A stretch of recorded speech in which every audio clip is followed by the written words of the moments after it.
irmãos, a graça e a paz do nosso Senhor Jesus. Nós vamos estar dando continuidade ao nosso estudo da segunda carta de Paulo a Timóteo.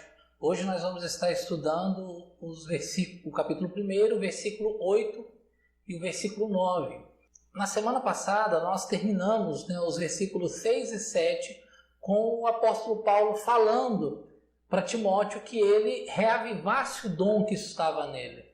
Não reavivar no sentido de reacender, mas que viesse a inflamar mais e mais a chama do dom que Deus havia dado a ele, e que o espírito que Deus havia colocado nele não era um espírito de covardia, mas de poder, de amor e moderação, um domínio próprio. Pois bem, hoje eu gostaria de estar lendo com os irmãos o verso 8 e 9, no qual nós vamos estar iniciando com um pouco da implicação do que o apóstolo Paulo acabava de falar para Timóteo no 6 e 7 e também falar acerca do Evangelho. Bem? Então, vamos estar lendo. O irmão que tiver a Bíblia aí para acompanhar, aquele que não tiver, pode acompanhar pela tela mesmo aí do seu aparelho. 1 Timóteo, capítulo 1, verso 8 e 9. Diz assim: Não te envergonhes, portanto, do testemunho do nosso Senhor, nem do seu encarcerado, que sou eu. Pelo contrário, participa comigo dos sofrimentos a favor do Evangelho, segundo o poder de Deus, que nos salvou e nos chamou com santa vocação. Não segundo as nossas obras, mas conforme a sua própria determinação e graça, que foi dada em Cristo Jesus antes dos tempos eternos. Amém? Meus irmãos, como nós falamos na introdução, o apóstolo havia dito para Timóteo que o espírito que ele recebeu não era de covardia. E logo depois ele vai dizer, não te envergonhes. O não envergonhar aqui não é você ficar tímido no sentido de ficar desconcertado, mas é no sentido de acovardar, de ficar com medo, de fugir da realidade ou das circunstâncias. E o que o apóstolo diz é, olha, não se envergonhe do testemunho de Cristo Jesus. Meus irmãos, como diz John Stott, nós testemunhamos para Cristo e de Cristo. Somos testemunhas de Deus, assim como Paulo era e assim como Timóteo também era, e o apóstolo vai dizer, olha, não te envergonhes disso, porque ser uma testemunha é o que nós somos. Todo cristão é uma testemunha do Senhor. Jesus, no Evangelho de João, no capítulo 15, ali no final, no verso 26 e 27, ele vai falar acerca do Consolador que viria e de como eles se tornariam testemunhas. Em Atos 1:8, nosso Senhor Jesus vai reforçar essa promessa, dizendo que o Espírito do Senhor viria sobre eles e eles seriam as testemunhas de Cristo. Testemunhas não apenas no lugar onde eles estavam, em Jerusalém, mas seriam em Jerusalém, em Judeia, em Samaria e até os confins da terra. Somos chamados para sermos testemunhas do Senhor Jesus. E ser testemunha é ser um imitador de Cristo. E nós não podemos, em hipótese alguma, em lugar algum, deixarmos de ser testemunhas do Senhor. Quando nós olhamos para a nossa realidade, muitas vezes nós queremos testemunhar apenas dentro da igreja. Algumas pessoas querem ser testemunhas apenas dentro de casa ou apenas no trabalho. Mas nós devemos ser testemunha dentro da nossa casa, no meio da nossa família. Nós devemos ser testemunhas no nosso trabalho, na nossa vizinhança. E nós devemos, irmãos, ser testemunhas também na internet, nas redes sociais. Ou quantas vezes nós vemos cristãos que deixam de serem testemunhas de Cristo apenas porque estão online, apenas porque estão na frente de um computador. Postagens, curtidas, compartilhamentos. Quantas pessoas se comportam mal na internet, mas fora da internet agem como um cristão. Somos chamados para sermos testemunha e não devemos nos envergonharmos de ser testemunha em qualquer lugar que a gente venha estar. Porque ser cristão é ser uma testemunha do nosso Senhor Jesus. Ser cristão é testemunhar as verdades do Evangelho. E ele diz, e ele vai além, porque ele diz: não se envergonhe do testemunho e nem do seu encarcerado, que sou eu. Naquele momento histórico, meus irmãos, a igreja estava sendo perseguida. E dentro dessa perseguição, ser cristão não era algo que geraria aplauso, não era algo que geraria afagos, não era algo que geraria uma boa reputação. Pelo contrário, ser cristão era ter a sua cabeça a prêmio. Ser cristão era correr riscos. E ser amigo de Paulo, então, que estava preso, era muitas vezes ter que colocar a sua cabeça a prêmio. Um desafio para Timóteo: não se envergonhar de Paulo, não temer, não se acovardar diante dessa realidade. E eu abro um parêntese aqui para aplicar essa realidade a nós também. Quantos de nós, muitas vezes, deixamos ou nos envergonhamos do testemunho de Cristo e do testemunho da igreja?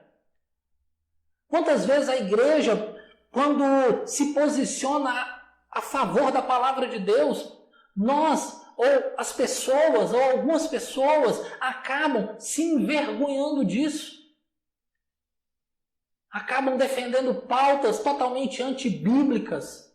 Acabam defendendo pautas que vão de maneira contrária àquilo que Deus nos ensinou. Se envergonha daquilo que a igreja ensina. Nós vemos muitas pessoas que, para serem aceitas, para serem aplaudidas, vão ali nas suas redes sociais compartilhar coisas como horóscopo. Vão colocar ali hashtags a favor de aborto, a favor de drogas, a favor de coisas que vão de maneira contrária à palavra de Deus. O espírito que Deus nos deu não é um espírito de covardia, mas é um espírito de poder, de enfrentamento com a realidade. É um espírito de amor e de domínio próprio. Portanto, meus irmãos, eu sei que muitas vezes nós iramos, muitas vezes ao ver determinadas coisas o nosso coração fica agitado, mas o espírito que Deus nos deu é de autocontrole, de moderação. Somos controlados pelo Evangelho. Pois bem, meus irmãos, agora o apóstolo Paulo, já na parte B do verso 8, o verso 9 até o verso 10, ele vai falar sobre o Evangelho. E o que é o Evangelho? O apóstolo Paulo aqui, na segunda carta de Paulo a Timóteo, ele vai falar aquilo que ele também já havia escrito em Romanos 1, 16 e 17, que o Evangelho é poder. Poder de Deus. O Evangelho não é uma invenção humana. O Evangelho não é uma novidade. O Evangelho não é uma brincadeira. O Evangelho não é uma gracinha. O Evangelho é poder de Deus. O Evangelho é o poder de Deus que transforma, que muda e que salva. O apóstolo Paulo vai dizer que é o poder de Deus que nos salvou. E em Romanos 1, 16 e 17 ele vai dizer que é o poder de Deus para salvar todo aquele que crê. O Evangelho é a salvação. O Evangelho não é a prosperidade. O Evangelho não é a cura. O Evangelho não é a realização de desejos pessoais, de sonhos humanos. O Senhor que nós servimos prospera, cura, abençoa, realiza sonhos. Mas esse não é o foco principal do Evangelho. Quando nós olhamos para os Evangelhos que nos relata a história de Jesus, nós vamos ver Jesus curando, multiplicando os pães. Nós vamos ver Jesus abençoando. Jesus veio para nos salvar. Muitos homens nesse mundo realizaram seus sonhos, foram prósperos, viveram até os seus 90, 100 anos. Mas se morreram sem Jesus, irão passar uma eternidade na condenação eterna, no inferno. Já outros, que talvez tiveram uma vida enferma, morreram cedo, não realizaram sonhos, não experimentaram abundância financeira, mas se morreram com Jesus, vão ter uma eternidade ao lado do nosso Deus, no céu. Do que adianta o homem ganhar o mundo e perder a sua alma? Portanto, o Evangelho é salvação. Creia que Jesus veio para nos salvar, acima de tudo, acima das minhas realizações, dos meus desejos, acima do meu querer. Ele veio me salvar, ele veio te salvar. E o apóstolo Paulo vai seguir dizendo que ele foi salvo com santa vocação. Meus irmãos, o Evangelho nos chama a santidade. Santidade não é religiosidade. Ser santo não é ter o meu linguajar, não é ter a minha maneira de falar, não é ter as minhas vestimentas moldadas pela religião, mas é transformação. A palavra santidade é separar, separação, estar separado, é sermos separados para Cristo Jesus. Meus irmãos, e essa transformação eu gostaria mais uma vez de aplicar aqui à nossa vida. Quando Nicodemos vai se encontrar com Jesus, o Senhor diz que é necessário o homem nascer de novo. Dentro do Evangelho não cabe o discurso do eu nasci assim, eu cresci assim, vou ser sempre assim. Ainda brincam, né? Dizem crente Gabriela. Não cabe, eu sou assim mesmo, ponto e acabou. Não cabe, esse é o meu jeito e eu não mudo jamais. Porque o Evangelho é transformação, é mudança, é ser separado para fazer a obra de Deus. Deus nos chamou para nos santificarmos na sua presença, para sermos, como Efésios 1, capítulo 1, versículo 4 diz, para sermos santos irrepreensíveis. Agora, de que maneira isso se dá? O primeiro ponto, o apóstolo Paulo vai dizer como isso não se dá. Porque ele diz, não segundo as obras. Ou seja, eu não me salvo. A salvação não está nas minhas mãos. A salvação não depende daquilo que eu vou fazer. A salvação não depende dos meus atributos, das minhas qualidades. A salvação não depende da minha possibilidade de barganhar com Deus, de fazer negócio com Deus. Eu não compro a minha salvação. Ela não é pelo que eu faço. Mas, segundo o apóstolo Paulo, conforme a sua, falando de Deus, a sua própria determinação. Ou seja, é a vontade de Deus. É o querer de Deus. A salvação está na soberana vontade do nosso Deus. E ele diz, pela graça. Como ele vai dizer em Efésios, nós somos salvos pela graça e isso não vem de nós, é dom de Deus. Deus nos deu a salvação pela sua infinita graça. Hernandes Dias Lopes diz que a salvação não é medalha de honra ao mérito. Não é um troféu que conquistamos, mas uma dádiva divina que recebemos. Muitos vão dizer assim, olha, você quer se salvar? Então você tem que. Meus irmãos, não tem que. É graça. É favor imerecido. Eu não mereço. Eu não conquisto. Eu não tenho que. Porque se eu tiver que fazer alguma coisa, se eu tiver que contribuir com algo, não é graça.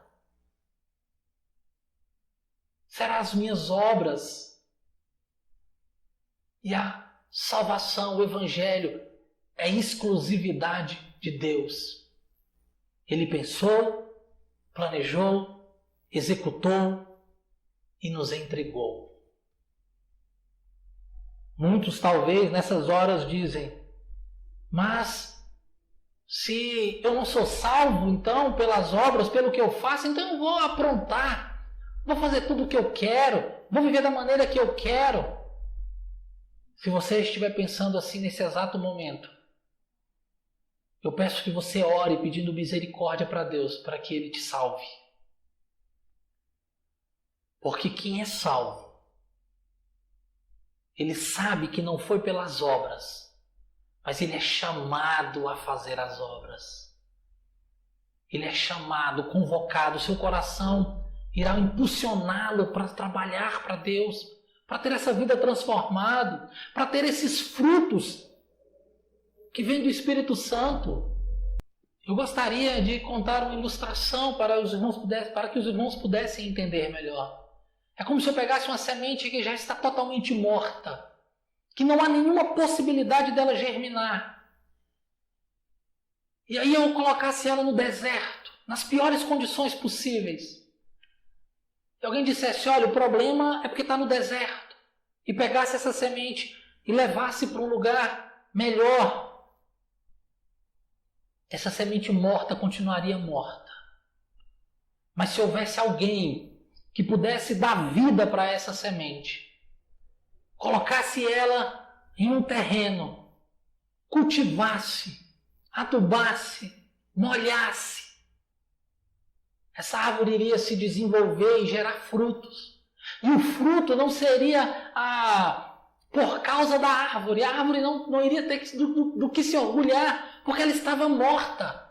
E como uma semente morta, ela não poderia gerar frutos. Mas graças a alguém que deu vida para aquela semente, que a adubou, que cuidou dela, ela pode gerar frutos. Assim somos nós. Estávamos mortos. E um morto não gera fruto. Não tem obras que um morto pode fazer. Mas a palavra de Deus diz que nós estávamos mortos e Ele nos deu vida. E com essa vida, nós damos frutos. Portanto, o mérito é de quem deu a vida, não é de quem produz o fruto. O fruto é uma consequência, porque um dia nós recebemos a vida dele. Mas se não é pelas obras, é pela graça. Graça. Recebemos por graça. Aqui cabe ressaltar. Recebemos por graça e não algo de graça. Porque a salvação não foi de graça, ela teve um custo. Como diz o hino, eu sei que foi pago um alto preço. A graça de Deus, esse favor que a gente não merecia, foi nos dada pelo preço que Ele pagou na cruz do Calvário. Portanto, nós recebemos a graça. Somos alcançados pela graça, mas não foi de graça. Jesus pagou primeiramente com sofrimento humano. Esse sofrimento humano veio na dor física. Jesus apanhou, foi humilhado, foi açoitado, teve o seu corpo dilacerado, sangrou, recebeu uma coroa de espinho que era dor e humilhação ao mesmo tempo. Um caniço bateu na fonte do nosso mestre. Teve que carregar a cruz a ponto de não suportar. Teve as suas mãos e os seus pés perfurados. A cruz não foi inventada pelos romanos, mas foi aperfeiçoada no sentido terrível dessa palavra. Aperfeiçoada para fazer sofrer, para causar dor. E Jesus passou por tudo isso. Mas Ele foi além. Ele também sentiu o sofrimento sobre-humano. Aquilo que o homem não pode suportar. A ira de Deus sobre Ele naquela cruz. A ira que era sobre a minha vida, sobre a sua vida. O sofrimento e a ira que era sobre os eleitos. Jesus recebeu ali. Em determinado momento, as consequências do pecado, Ele diz, Pai, por que me desamparaste? A separação entre o homem e Deus que se dá pelo pecado, Jesus experimenta ali. Para que eu e você pudéssemos receber a salvação. Para que a graça pudesse nos alcançar. Foi na cruz que o Cordeiro de Deus foi sacrificado, ou melhor, se sacrificou por nós. Por isso que o Evangelho não pode ser levado na brincadeira. É por isso que o Evangelho não pode ser levado de qualquer maneira. Ele morreu por nós, para nos salvar. Nós fomos justificados. A palavra justificada é ter a dívida paga. Se um homem pegar 15, 20 anos de cadeia, se ele cumprir todo esse ano, ele sai de lá justificado. 15 anos depois, pagou toda a pena, ele se justificou. O problema é que a nossa dívida para com Deus ela é impagável pelo homem. Não há possibilidade de nós pagarmos essa dívida eterna, que, com perdão da redundância, é a eternidade no inferno. Por isso, meus irmãos, nós recebemos a graça e não há nada que a gente possa fazer para isso. Ele pagou a nossa dívida, levou sobre ele o nosso sofrimento e hoje nós podemos glorificá-lo e adorá-lo pelo que ele fez. Mas quando? Em que momento ele determinou, ele escolheu, em que momento ele quis nos agraciar com a sua misericordiosa salvação? Foi quando eu fui lá na frente no templo e oraram por mim? Foi quando eu me sensibilizei com a pregação do Evangelho? Em que momento isso aconteceu? E Paulo vai dizer aqui, antes dos tempos eternos. Em Efésios 1:4 ele vai falar que Deus nos escolheu em Cristo antes da fundação do mundo. Portanto, não foi ontem ou antes de ontem. Não foi no dia que nós resolvemos caminhar para Ele. Ele já havia nos chamado, nos convocado, nos escolhido, nos predestinado para que eu e você pudéssemos experimentar e ter essa salvação. Os planos de Deus não acontecem por acaso. Eu não estou na presença dele, você não está na presença dele, porque um dia você decidiu na sua soberana vontade, mas foi porque um dia, na suprema e soberana vontade do eterno Deus, ele nos olhou e nos chamou para que nós fôssemos dele. E ninguém, absolutamente ninguém, nos arrebatará das suas mãos. Na semana que vem nós vamos falar da vitória de Cristo na cruz, desse Evangelho que venceu a morte e nos deu vida e imortalidade. Peço que os irmãos estejam lendo a segunda carta de Paulo a Timóteo. Meditem nesse estudo e que Deus possa nos abençoar e nos guardar e que a gente possa cada dia mais experimentarmos essa palavra e vivermos a verdade dessa palavra. Até lá, que Deus abençoe e esteja com todos vocês em nome de Jesus. Amém.